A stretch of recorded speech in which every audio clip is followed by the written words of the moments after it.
हे बघा, माझ्या भांड्यांच्या रॅकचा अवतार असा काही झालेला. तो तर मी चुटकी वाजून असा काय केला.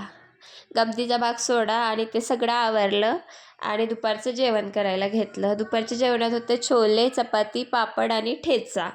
नंतर जेवण आवरून मुलांना झोपून दिलं आणि किचन आवरायला घेतलं.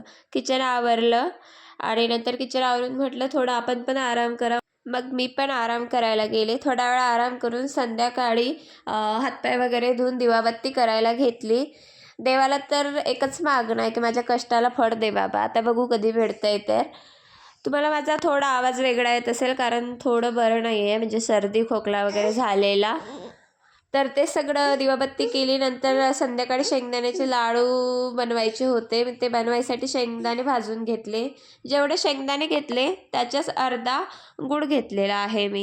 ते सर्व मिक्सरला वाटून बारीक करून घेतलं. मी जरा जास्तच बारीक करते कारण मुलीला अजून दाढा आल्या नाही, त्याच्यामुळे तिला चावायला येत नाही म्हणून. आणि माझा मुलगा कॅमेरामॅन हा मागे मागे आहे.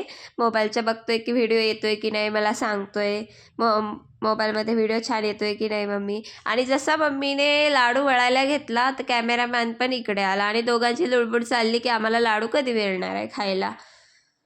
तर आमच्याकडे हे लाडू फक्त 4 दिवस टिकतात. 4 दिवसात ते संपणार आहे, 15 दिवसाचे लाडू. तर अशा प्रकारे मी सगळे लाडू वळून घेतले आणि हे बघा लगेच खायला तयार. ती पण मध्ये मध्ये मध्ये मध्ये करते आहे आणि आमचं खाणं पण चालू झालं आहे.